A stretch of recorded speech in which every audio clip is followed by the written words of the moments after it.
Hello, I'm Brian Bleese, Chief Executive of Dorset Wildlife Trust, and I'm on Brownsea Island with our President, Dr. George McGavin. So, George, first time on Brownsea Island. First time. I'm ashamed to say it is my first time, but there has to be a first time for everything. Now, the Dorset Wildlife Trust, where is it now and what is the future?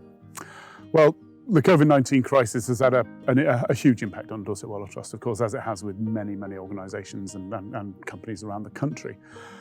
Significant impact has been to hold up much of our practical activity. Our work on nature reserves has been held up, so we're going to have to play catch up on that. Especially this time of year, surveys and monitoring of species and habitats across our 43 nature reserves. Our membership recruitment's also been significantly curtailed, of course, because we recruit face-to-face, and that's not been possible at all. And because income has now dropped considerably, I don't know. Unfortunately, it has. Income will be a big factor this year for us, and that will hold up a whole lot of our work as well. But we've had to put on pause projects and activities. The Wild Brownsea project, which is funded by the National Heritage Lottery Fund, is on hold, and we'll hopefully get back to that very soon. But that's a big project for us, and one that will really help us to engage more people and bring wildlife to more people. Now, the lockdown actually has had hidden positive effects in that people are now engaging. They're going out more. They want to get outside for their exercise, and they want to do it in wild areas. Do you think this will be a plus for the Wildlife Trust? I hope so. We've throughout the crisis, we've kept all our nature reserves open, and they are very, as well as being oases for biodiversity and lots of different species in Dorset, of course, they're also fantastic green spaces for people and for many communities. They're important open space that they can go and take exercise, enjoy the outdoors, and we're seeing many people new to nature, new to wildlife, enjoying their visits to nature reserves. And I hope they stick with it, and I hope they are our supporters going forward. Well, that's it. They enjoy it, and hopefully they'll join the Wildlife Trust so that they can feed into that. I hope so. I hope we see a whole new generation of supporters coming from this who realise and appreciate what wildlife brings to everybody's lives. It's a two-edged sword, you know. I mean, my experience of wild habitats is the best and the most unspoilt wild habitats, where you see more species than anything else, are the ones where there are no people and no dogs. How do you square that? We have to. It's a very fine balance, as you know. It's the age-old conflict of recreation conservation, isn't it? That happens around the world. We do it by hopefully engaging people and getting them to respect the places that they're visiting. We try to put in infrastructure that limits their impact on nature and impact on the habitats. And the Wild Brownsea project, which we'll be starting again soon, is just about that. It's about putting in the infrastructure to enable people to enjoy wildlife, to enable people to get close to nature without having a major impact on it.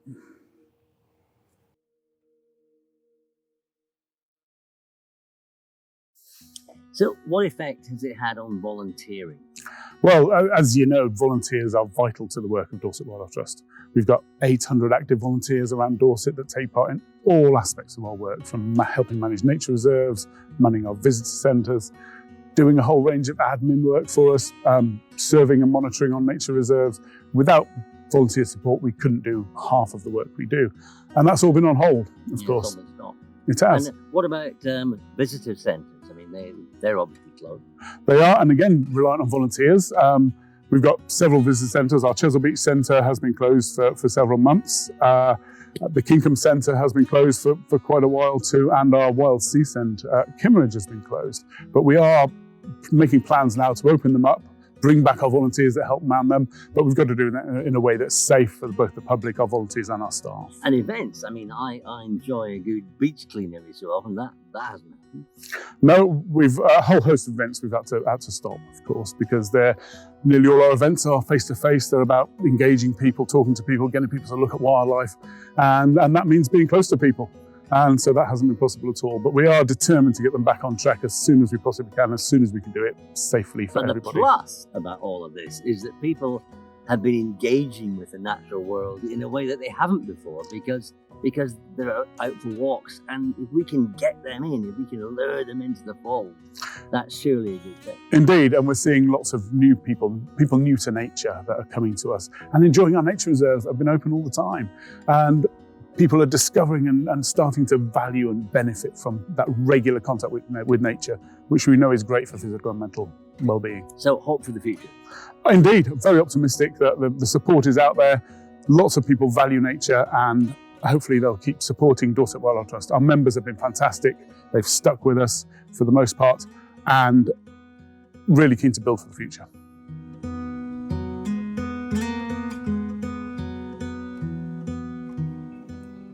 Now, Brian, it's not all doom and gloom, is it? It's not. We're seeing lots of new people coming to our nature reserves, lots of people discovering nature and wildlife for the first time and benefiting from that regular contact with nature. And as we know, regular contact with nature is great for physical and mental well-being. Absolutely. So we're so pleased that we're getting new members, we're getting new people coming to us, and our existing members have such a fantastic support through this and will help us rebuild for the future. So come and join Dorset Wildlife Trust as we rebuild, as we fight the big battles that we've got ahead of us and really make a difference to the wildlife and natural environment of Dorset.